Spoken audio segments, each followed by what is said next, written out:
Semoga yang subscribe dimudahkan jalannya menuju surga di hari akhir nanti. Dan yang like komen diberikan rezeki melimpah dari arah tak terduga. Suatu hari, saat kota Madinah sedang dalam suasana aman dan tenang, terlihat dari tepat ketinggian di pinggir kota, debu tebal yang mengepul ke udara. Debu itu semakin meninggi, bergumpal-gumpal hingga hampir menutupi angkasa. Angin yang bertiup menyebabkan gumpalan debu dari butiran pasir Sahara yang lembut dan terbang menghampiri pintu-pintu rumah di Madinah dan berhembus dengan kuatnya di jalan-jalan. Orang-orang menyangka ada badai yang menyapu dan menerbangkan pasir, tetapi kemudian dari balik tirai debu itu mereka mendengar terbesit kabar tentang kedatangan kafilah besar yang panjang. Tak lama kemudian 700 kendaraan yang syarat dengan muatannya memenuhi jalan-jalan dan mengguncang Madinah. Orang-orang saling memanggil dan mengajak sesamanya untuk menyaksikan keramaian ini serta turut bergembira atas kedatangan harta dan rezeki yang dibawa kafilah itu. Ummul Mukminin Aisyah ketika itu mendengar suara hiruk-pikuk kafilah yang bergerak maju, bertanya, "Apakah yang terjadi di kota Madinah?" Ada yang menjawab, "Kafilah Abdurrahman bin Auf baru datang dari Syam membawa barang-barang dagangannya." "Jadi kafilah itu yang telah menyebabkan semua guncangan ini?" tanya Ummul Mukminin. "Benar, wahai Ummul Mukminin. Jumlahnya 700 kendaraan." Ummul Mukminin menggeleng-gelengkan kepala.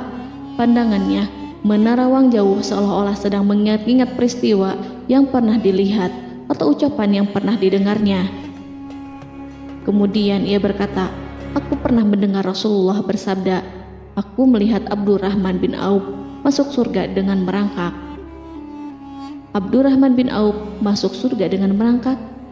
Mengapa ia tidak memasukinya dengan melompat atau lari-lari kecil bersama angkatan pertama para sahabat Rasulullah? Sebagian sahabat menyampaikan cerita Aisyah kepadanya, maka ia pun teringat telah mendengarkan hadis dari Nabi lebih dari satu kali dan dengan redaksi yang berbeda-beda. Sebelum tali-tali pengikat perniagaannya dilepas, Abdurrahman melangkahkan kakinya ke rumah Aisyah lalu berkata kepadanya, "Engkau telah mengingatkanku suatu hadis yang tidak pernah kulupakan, maka saksikanlah bahwa kafilah ini dengan semua muatannya beserta kendaraan dan perlengkapannya aku persembahkan di jalan Allah." Seluruh muatan 700 kendaraan itu dibagi-bagikan sebagai perbuatan baik yang agung. Peristiwa yang satu ini saja sudah cukup untuk mengukir sebuah gambaran yang sempurna tentang kehidupan sahabat Rasulullah Abdurrahman bin Auf. Dialah saudagar sukses yang lebih sukses daripada kesuksesan yang pernah ada.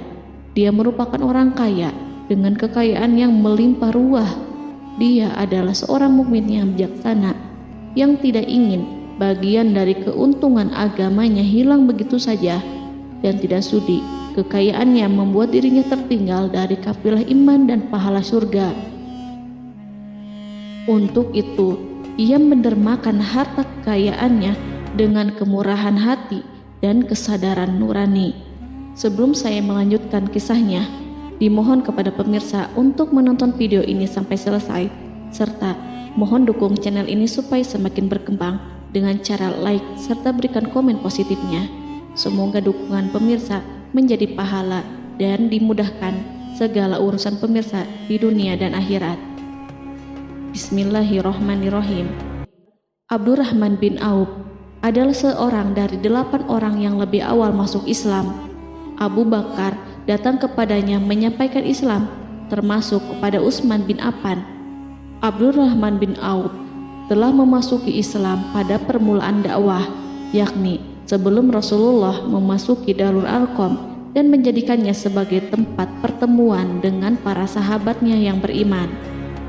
Tidak ada persoalan yang tertutup bagi mereka dan tiada keraguan yang menjadi penghalang. Bahkan mereka segera bersama Abu Bakar As-Siddiq menemui Rasulullah untuk menyatakan baiat dan memikul bendera Islam.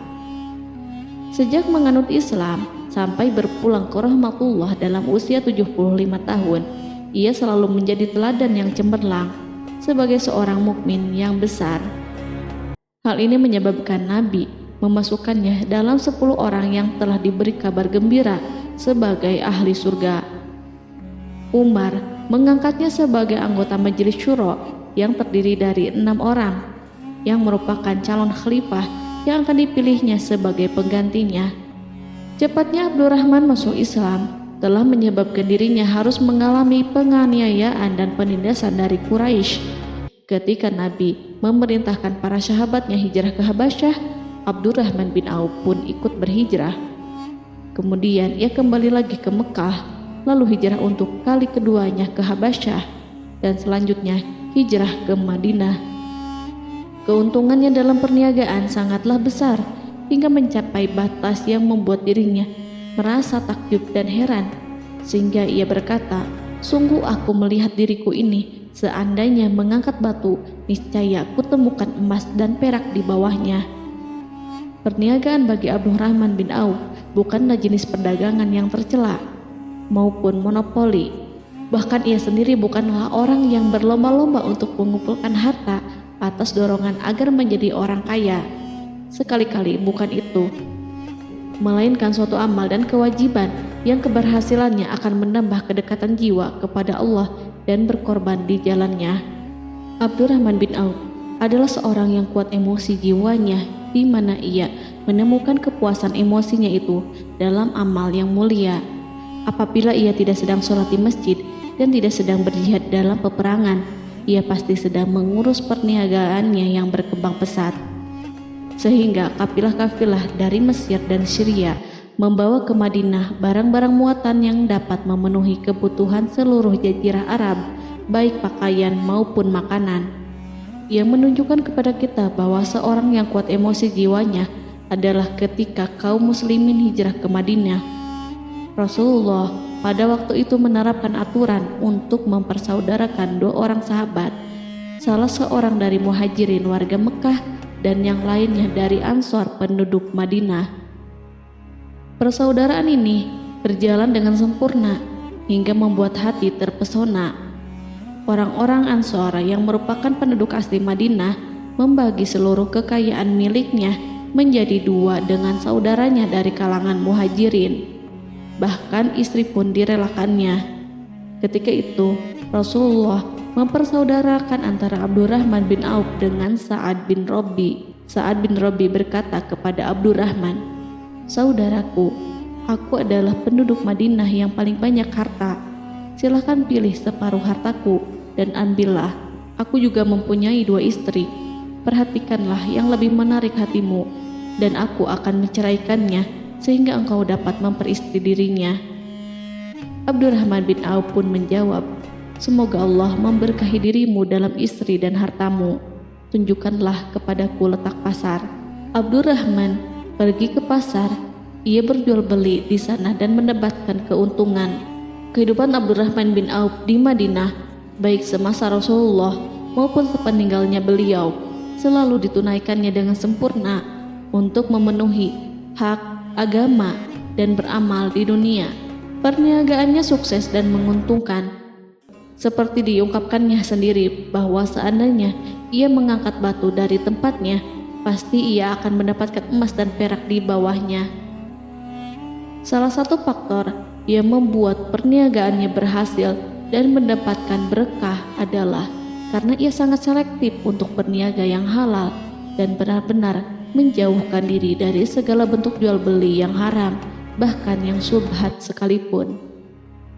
Selain itu, faktor yang menambah kejayaan dan keberkahannya adalah labanya yang bukan untuk Abdurrahman sendiri, melainkan di dalamnya terdapat bagian Allah yang ia penuhi dengan baik.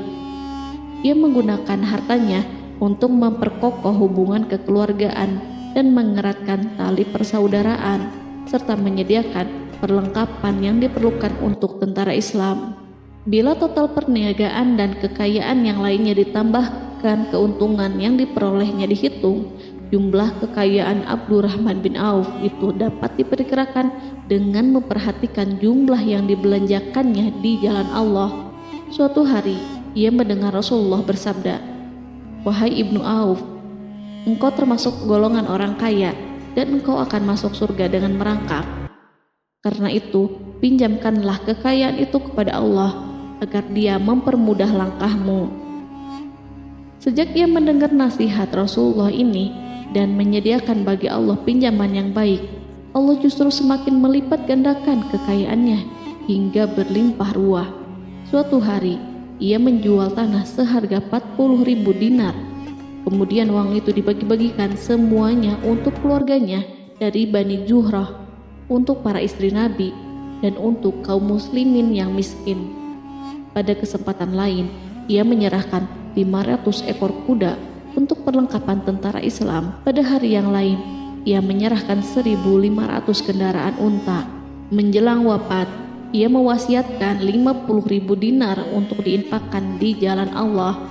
Ia juga berwasiat bagi setiap orang yang ikut perang Badar dan masih hidup, masing-masing mendapatkan 400 dinar.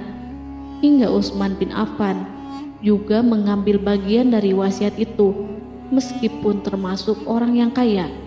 Ia berkata, harta Abdurrahman bin Auf halal lagi bersih, dan memakan harta itu membawa keselamatan dan keberkahan. Ibnu Auf adalah seorang yang mengendalikan hartanya, bukan dikendalikan oleh hartanya. Sebagai buktinya, ia tidak mau celaka dengan mengumpulkan dan tidak menyimpannya. Bahkan ia mengumpulkannya dengan tetap merendahkan hati dan dari jalan yang halal. Kemudian harta itu tidak dinikmati untuk kepentingannya sendiri, melainkan untuk dinikmati bersama keluarga, kerabat, rekan-rekan, dan masyarakat seluruhnya. Karena begitu luas pemberian serta bantuannya, ada yang mengatakan seluruh penduduk Madinah berserikat dengan Abdurrahman bin Auf pada hartanya. Sepertiga dipinjamkannya kepada mereka, sepertiga lagi dipergunakannya untuk membayar hutang-hutang mereka, dan sepertiga sisanya dibagi-bagikan kepada mereka. Harta kekayaan ini tidak akan pernah membuat kelegaan dan kesenangan pada dirinya selama ia belum menemukan jalan untuk membela agama dan membantu rekan-rekannya. Adapun untuk selain itu, ia selalu merasa khawatir terhadap kekayaannya. Pada suatu hari, dihidangkan kepadanya makanan untuk berbuka karena waktu itu sedang berpuasa. Ketika pandangannya tertuju pada hidangan tersebut, selera makannya pun bangkit. Namun, ia justru menangis sambil berkata, "Mus'hab bin Umair telah gugur sebagai syahid, dan ia jauh lebih baik daripada aku. Ia hanya mendapat kafan sehelai kain yang jika ditutupkan ke kepalanya, maka kelihatan kakinya, dan jika ditutupkan ke kedua kakinya, terbukalah kepalanya. Demikian pula Hamzah yang jauh lebih baik daripada aku. Ia pun gugur sebagai syahid, dan saat akan dikuburkan hanya mendapatkan sehelai selendang. Dunia ini telah dihamparkan kepada kami seluas-luasnya, dan hasil sebanyak-banyaknya telah diberikan kepada kami. Sungguh kami khawatir bila pahala kebaikan kami telah disegerakan balasannya di dunia." Pada peristiwa lain, sebagian sahabat berkumpul bersamanya menghadapi jamuan makan di rumahnya. Tak lama setelah makanan diletakkan di hadapan mereka, Abdurrahman menangis sehingga rekan-rekannya bertanya, "Apa yang membuatmu menangis, wahai Abu Muhammad?" Ia pun menjawab, "Rasulullah telah wafat, dan semasa hidup beliau beserta keluarganya tidak pernah merasakan kenyang makan roti gandum. Apa harapan kita apabila dipanjangkan usia, tetapi tidak menambah kebaikan bagi kita?" Demikianlah, kekayaan yang melimpah itu sedikit pun tidak membangkitkan kesombongan dan takabur dalam dirinya. Bahkan orang-orang mengatakan tentang dirinya, seandainya seorang asing yang belum pernah mengenalnya kebetulan melihatnya sedang duduk bersama budak-budaknya, niscaya ia tidak bisa membedakan di antara mereka. Tetapi bila orang asing itu mengenal satu saja sisi jihad Ibnu Auf, dan ujian yang dihadapinya, ia pasti langsung mengetahui siapa dia. Misalnya, ia mengetahui bahwa di badannya terdapat 20 bekas luka di perang Uhud, dan bahwa salah satu dari bekas luka itu meninggalkan cacat pincang yang tidak sembuh-sembuh pada salah satu kakinya. Contoh lain, beberapa gigi serinya rontok di perang Uhud yang menyebabkan kecedalan yang jelas pada ucapannya. Saat orang asing itu tahu salah satu sisi ini, ia pasti menyadari bahwa laki-laki yang berperawakan tinggi dengan wajah berseri, kulit halus, pincang, cedal sebagai tanda jasa dari perang Uhud, itulah orang yang bernama Abdurrahman bin Auf. Semoga Allah ridho kepadanya. Kita sudah terbiasa memperhatikan tabiat manusia, bahwa harta kekayaan itu biasanya menyebabkan seseorang suka berkuasa. Artinya, orang-orang kaya selalu gandrung untuk memiliki pengaruh guna melindungi kekayaan mereka dan melipat gandakan pengaruh itu.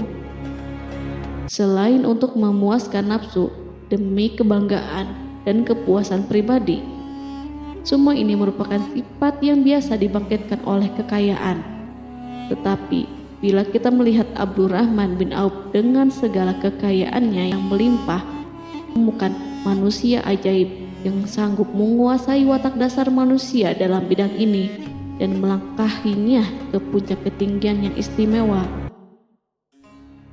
Peristiwa itu terjadi ketika Umar bin Khattab hendak berpisah dengan rohnya yang suci dan memilih 6 orang di antara mereka, para sahabat Rasulullah, agar memilih salah seorang di antara mereka untuk menjadi khalifah yang baru. Pada waktu itu, semua jari menunjuk kepada Ibnu Auf. Bahkan sebagian sahabat telah menegaskan bahwa dialah yang berhak menjadi khalifah di antara 6 orang itu. Namun, ia menjawab, "Demi Allah, seandainya diambilkan pisau lalu ditaruh ke atas leherku, kemudian kalian menusukkannya sampai tembus, itu lebih baik aku sukai daripada menerima jabatan tersebut."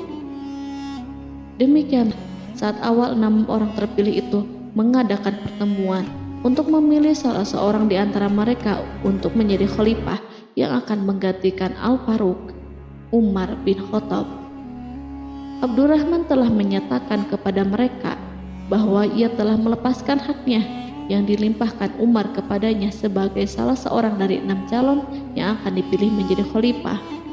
Dengan demikian, kewajiban mereka untuk melakukan pemilihan itu terbatas di antara mereka yang berlima saja. Sikat juhudnya terhadap jabatan dan pangkat ini dengan cepat telah menempatkan dirinya sebagai hakim di antara 5 orang tokoh terkemuka itu. Mereka menerima dengan senang hati agar Abdurrahman bin Auf menetapkan pilihan kepada khalifah itu terhadap salah seorang di antara mereka berlima. Ali mengatakan, "Aku pernah mendengar Rasulullah menyifatimu bahwa engkau adalah orang yang dipercaya oleh penduduk langit dan dipercaya pula oleh penduduk bumi." Ibnu Auf akhirnya memilih Utsman bin Affan untuk jabatan khalifah dan lainnya pun menyetujui pilihannya. Itulah hakikat seorang laki-laki yang kaya raya dalam Islam. Apakah Anda telah memperhatikan bagaimana Islam telah mengangkat dirinya jauh di atas kekayaan dengan segala godaan dan penyesatannya itu, dan bagaimana ia menempa kepribadiannya dengan sebaik-baiknya? Pada tahun 32 Hijriah, tubuhnya berpisah dengan roh. Ummul Mukminin Aisyah memberinya kemuliaan khusus yang tidak diberikan kepada orang lain dengan memberikan usulan kepadanya ketika ia masih terbaring di ranjang menuju kematian agar bersedia dikuburkan di pekarangan rumahnya berdekatan dengan Rasulullah, Abu Bakar, dan Umar. Namun ia memang seorang muslim yang telah dididik Islam dengan sebaik-baiknya, sehingga merasa malu bila dirinya diangkat dan disandingkan dalam kedudukan tersebut. Selain itu, ia telah membuat janji dan ikrar yang kuat dengan Utsman bin Maz'un, yakni jika salah seorang di antara mereka meninggal sesudah yang lain, hendaklah ia dikuburkan di dekat sahabatnya itu. Saat rohnya bersiap-siap memulai perjalanan yang baru, air matanya meleleh, sedangkan lidahnya bergerak-gerak mengucapkan kata-kata. Aku khawatir dipisahkan dari sahabat-sahabatku karena kekayaanku yang melimpah ruah. Namun, ketenangan dari Allah segera menyelimutinya. Lalu senyuman tipis menghiasi wajahnya disebabkan sukacita yang memberi cahaya dan kebahagiaan yang menenteramkan jiwa. Ia memasang telinganya untuk menangkap sesuatu, seolah-olah ada suara yang lembut merdu yang datang mendekat. Ia sedang mengenang kebenaran sabda Rasulullah yang pernah beliau ucapkan, Abdurrahman bin Auf di dalam surga. Ia barangkali juga sedang mendengarkan janji Allah dalam kitabnya. Orang yang menginfakkan hartanya di jalan Allah, kemudian tidak mengiringi apa yang diinfakkan itu dengan menyebut-nyebut dan menyakiti perasaan penerima, maka memperoleh pahala di sisi Rabb mereka. Tidak ada rasa takut pada mereka dan mereka tidak bersedih hati. Quran Surat Al-Baqarah ayat 262.